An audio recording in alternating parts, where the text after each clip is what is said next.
بسم اللہ الرحمن الرحیم۔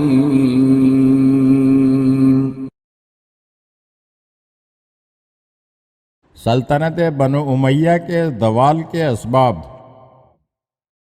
بنو امیہ کے آخری حکمران کا نام مروان حمار تھا۔ اس کا بیٹا عبداللہ اس کا ولی عہد تھا۔ ابو مسلم خراسانی کی فوج کے ہاتھوں مروان حمار قتل ہو گیا تو اس کا بیٹا شام سے فرار ہو کر پہلے مصر گیا اور پھر افریقہ کے ملک نوبہ میں جا کر پناہ گزین ہوا۔ پھر نوبہ کے بادشاہ نے بھی اسے اپنے ملک سے نکال دیا۔ آخرکار وہ عباسی فوج کے ہاتھوں گرفتار ہو گیا تو اسے منصور دوانیقی کے پاس لایا گیا۔ منصور نے اسے قید کر دیا۔ ایک دن منصور نے اپنے وزیر دربار ربیع سے پوچھا کہ عبداللہ ابن مروان ابھی زندہ ہے یا مر گیا؟ ربیع نے بتایا کہ وہ زندان میں اپنی زندگی کے باقی ایام پورے کر رہا ہے۔ پھر منصور نے کہا کہ میں نے سنا ہے کہ نوبہ کے بادشاہ نے اس سے کچھ گفتگو کی تھی۔ میں چاہتا ہوں کہ وہ باتیں میں خود اس کی زبانی سنوں۔ چنانچہ کچھ دیر بعد عبداللہ ابن مروان کو منصور کے سامنے پیش کیا گیا۔ وہ اس وقت طوق و زنجیر میں جکڑا ہوا تھا۔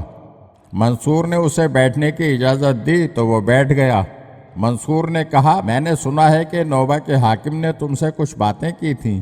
میں وہ باتیں خود تمہارے منہ سے سننا چاہتا ہوں۔ عبداللہ ابن مروان نے بتایا کہ مصر سے فرار ہو کر ہم نوبہ پہنچے تو چند دن وہاں قیام پذیر رہے۔ نوبہ کے بادشاہ کو ہمارے آنے کی خبر ہوئی تو اس نے ہمیں رہنے کے لیے ایک وسیع و عریض مکان دے دیا جس میں قیمتی قالین بچھے ہوئے تھے، اور ہمارے کھانے پینے کے لیے اس نے بہت سا سامان بھی ہمارے پاس بھیج دیا۔ 3 دن بعد وہ 50 آدمیوں کے ہمراہ ہم سے ملنے کے لیے آیا۔ میں نے مکان کے دروازے پر اس کا استقبال کیا۔ وہ ہمارے ساتھ اندر آ گیا۔ میں نے صدر مجلس میں اسے بیٹھنے کی پیشکش کی، مگر یہ دیکھ کر میری حیرت کی انتہا نہ رہی کہ اس نے مجلس کے آخر میں اس جگہ بیٹھنا پسند کیا جہاں قالین نہ تھا۔ وہ ہمارے سامنے خاک پر بیٹھ گیا۔ میں نے اس سے کہا کہ میرے ساتھ قالین پر تشریف فرما ہوں تو اس نے کہا، کوئی بات نہیں، میں اس ملک کا بادشاہ ہوں اور میرا اصول یہ ہے کہ جب بھی خدا مجھے کوئی نعمت عطا کرتا ہے تو میں از راہ تواضع خاک پر بیٹھ جاتا ہوں، اور خدا کی تازہ نعمت مجھے یہ ملی ہے کہ آپ میرے ملک میں تشریف لائے ہیں، اسی لیے شکر نعمت کے طور پر میں خاک پر بیٹھ گیا ہوں۔ پھر وہ کافی دیر تک خاموش رہا۔ اس کے ہاتھ میں ایک چھڑی تھی، وہ مسلسل چھڑی کو زمین پر مارتا رہا۔ پھر اس نے میری طرف رخ کر کے کہا، یہ بتائیں کہ آپ شراب کیوں پیتے ہیں جبکہ آپ کی کتاب میں شراب نوشی حرام ہے؟ میں نے کہا کہ ہمارے حاشیہ نشین اپنی نادانی کی وجہ سے شراب پیتے ہیں۔ پھر بادشاہ نے کہا کہ اس کی کیا وجہ ہے کہ تم لوگ دوسرے لوگوں کی کھیتی کو اپنے گھوڑوں کی ٹاپوں سے رون دیتے ہو جبکہ تمہارا دین اس بات کی اجازت نہیں دیتا؟ میں نے کہا، ہمارے حکام اور افواج جہالت کے بنا پر ایسا کرتے ہیں۔ نوبہ کے بادشاہ نے مجھ سے تیسرا سوال یہ کیا، تم لوگ ریشم اور سونا کیوں استعمال کرتے ہو جبکہ تمہارا دین مردوں کے لیے سونے اور ریشم کے زیورات اور لباس پہننے کو حرام قرار دیتا ہے؟ میں نے کہا کہ جب عجمی لوگ اسلام لائے تو وہ اپنی سابقہ عادات کے تحت سونا اور ریشم استعمال کرتے رہے۔ وہ لوگ ہمارے کاتب تھے، ہم نے اپنے کاتبوں کو اس سے منع تو نہیں کیا۔ بہرحال ہم ذاتی طور پر یہ دونوں چیزیں استعمال نہیں کرتے۔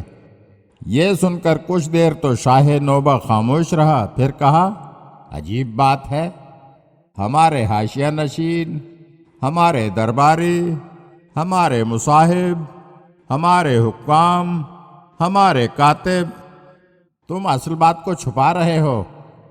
حقیقت یہ ہے کہ تم نے حرام اشیاء کو اپنے لیے جائز قرار دیا اور ان سے بچنے کی کوئی کوشش نہیں کی، اور اوامر الہی پر تم نے عمل نہیں کیا، اور تم نے کمزور رعایا پر ظلم و ستم کے پہاڑ توڑے۔ اسی لیے اللہ تعالیٰ نے تم سے جامع عزت کو اتار لیا اور تمہیں ذلت کا لباس پہنا دیا، اور خدا کا عذاب ابھی تک مکمل نہیں ہوا۔